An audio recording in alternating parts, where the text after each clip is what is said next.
Hello, I'm your host, Effie Pilarino, and today I have the pleasure of having with me Greg Palmer, who is very well known in the fintech industry. Welcome, Greg.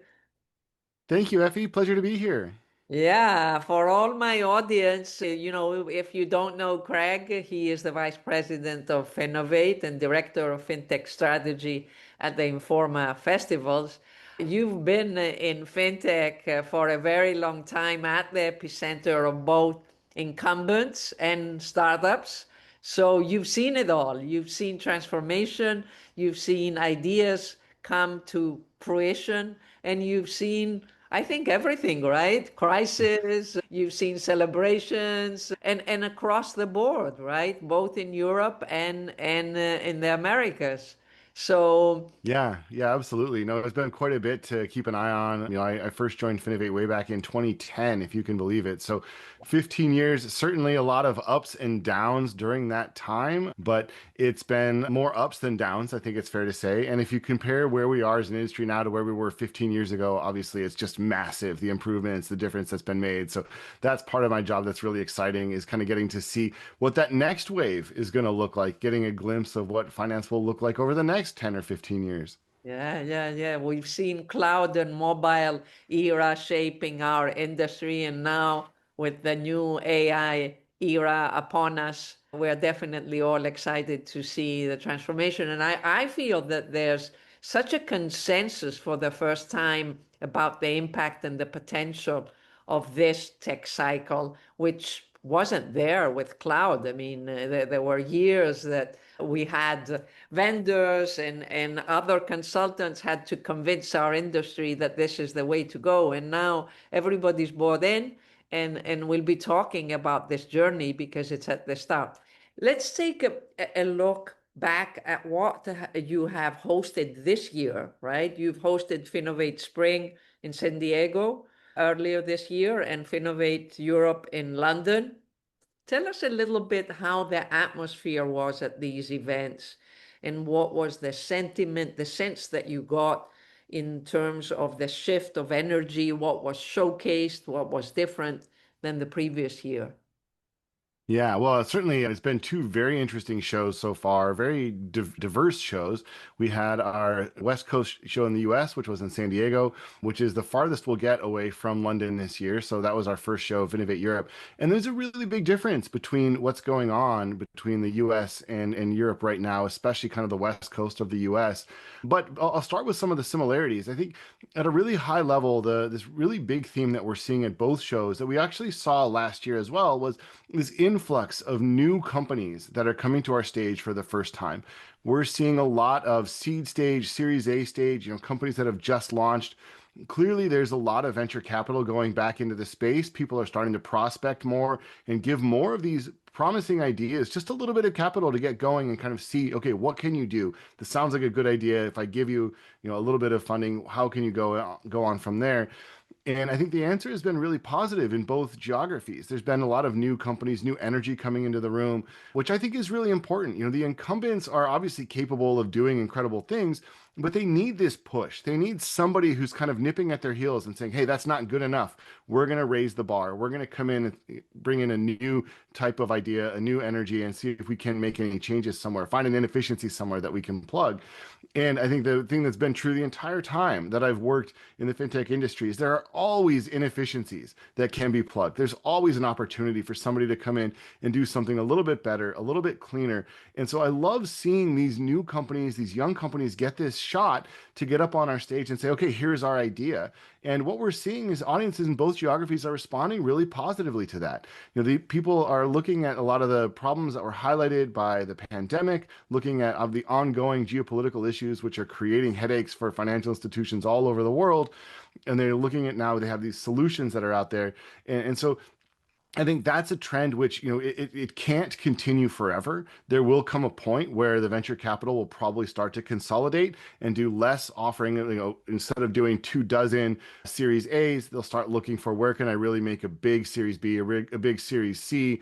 And when that happens, you start to see winners emerge from all of these different young companies. We're not quite at that stage yet. Right now, it's still a very open marketplace. There's a lot of opportunities. And that's what makes Finovate really exciting, when you can see this kind of cutting edge people who are taking interesting angles to solve problems which are sometimes widely known and sometimes not. And so that's been the one piece that has been really positive, I think, at both Finovate Europe and Finovate Spring so far this year.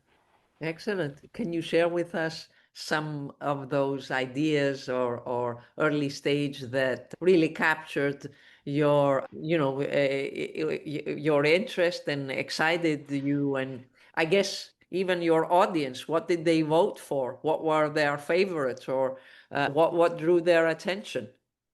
Yeah, no, it's a great question. And so one really crucial indicator of what the audience is thinking is, who they pick for best of show. These are the companies that the audience selects themselves, saying this is the best, most innovative technology on display. So it's a really good barometer of what the audience is prioritizing, what they're thinking about. I have to give a quick plug here on the Finovate podcast. I actually just wrapped up my conversations with all of the Finovate Spring Best of Show winners. If you're interested in kind of diving deep into what each of them is working on, I would encourage you to go check that out. But I think a couple of things have really risen to the top. And obviously, artificial intelligence continues to just dominate the fintech landscape. What we're seeing now is this kind of maturing of that space, where it's not just, oh, hey, we can do AI, which is what we would have seen, 2 or 3 years ago, companies who are able to play in the AI space. Now we're seeing a lot of companies who are more AI native, who understand artificial intelligence in a way that allows them to push it forward towards something that has a real world impact. And this is, I think, been the thing that's missing. Artificial intelligence has really excited the technologists for a long time in terms of what's possible, but the bankers haven't seen the benefit of it to the extent that they feel like they really need to get into the space, because it hasn't been pointed at something which directly impacts their bottom line. And now we're seeing people who are taking AI capabilities and pointing it towards specific problem areas, whether that's customer service and customer experience, whether that's anti-fraud or anti-money laundering. We're seeing AI used in compliance arena to make that more easy for bankers to stay compliant. And so, this has been, I think, one of the biggest trends in both geographies over the course of this year so far, is kind of taking this raw potential of AI and actually pointing it towards specific problems. And what you see if you look at the best of show winners, we've got people who are looking at it from the security space, looking at it from the customer experience space. The other piece that I think is really interesting, and here's where the geographies are a little bit different. I think it's clear that in the United States, there are a lot of banks who fall into this kind of mid-size or smaller financial institution category, who are in a very real sense fighting for their survival right now. It looks like there is this consolidation coming. There simply won't be the number of banks in 10 years that there are right now, which means that it's really important for all these banks to think at a really high level: how am I going to go and capture new customers? How am I going to keep having assets under management as my customer base ages? And in many cases, they pass their resources on to that next generation. So that competitive side of it has really changed what we're seeing in the US compared to what we're seeing in Europe, because in Europe, there's not the same number of banks. There simply aren't the sheer volume of mid-sized financial institutions. There's less of this threat of consolidation.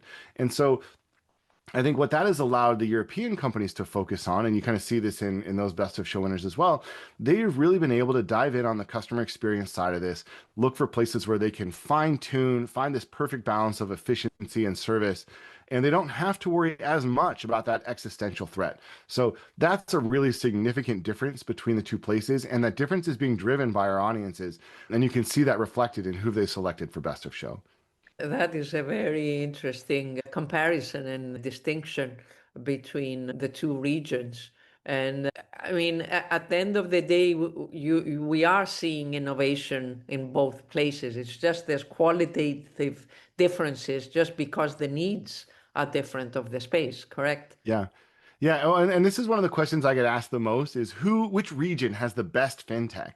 And that's kind of it's a very difficult question to engage with, because each region has different needs. And so you say, well, the European fintech ecosystem is busy meeting the needs of European financial institutions. This is not a controversial statement or a surprising statement. The US fintech ecosystem is focusing on serving the needs of US financial institutions, and they are different. They do have different needs. And so if you look at it from the standpoint of, who is giving customers the best experience, there are people who are excelling at that on both sides of the Atlantic. I think there are companies in Europe who are able to go slightly further in terms of what they offer to customers because they have more time to focus on it.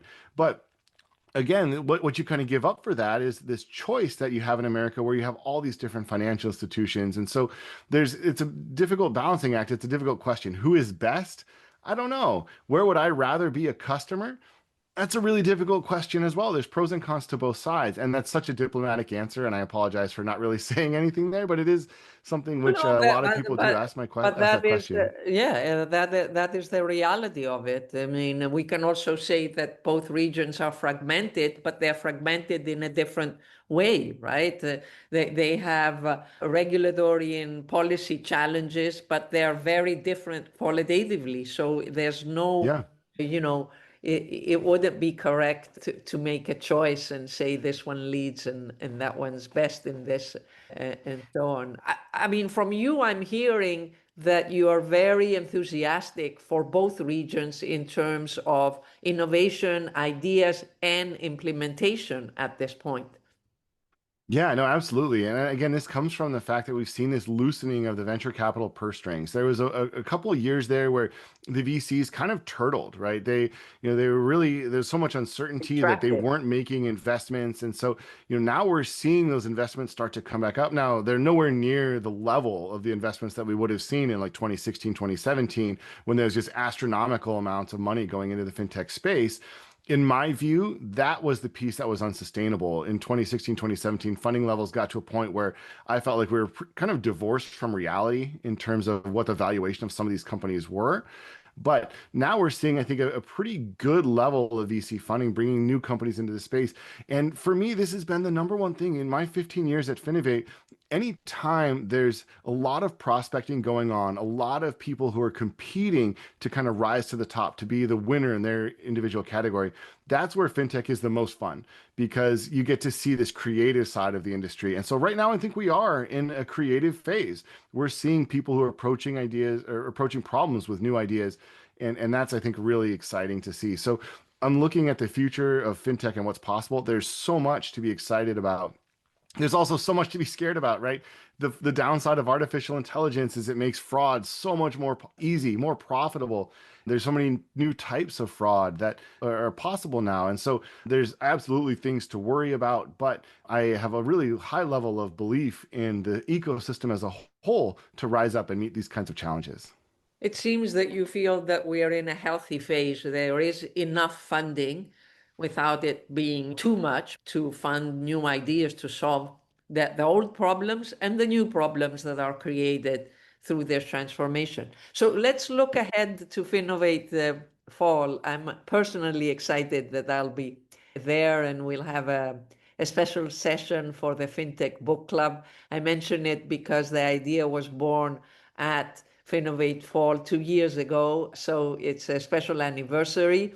And I'm really excited to be there. I always appreciate in-person meeting with the community, and I'm looking forward to that. Tell us a little bit about what you're foreseeing, what you're excited, what is going to be on stage, and why people should come in person to attend the event.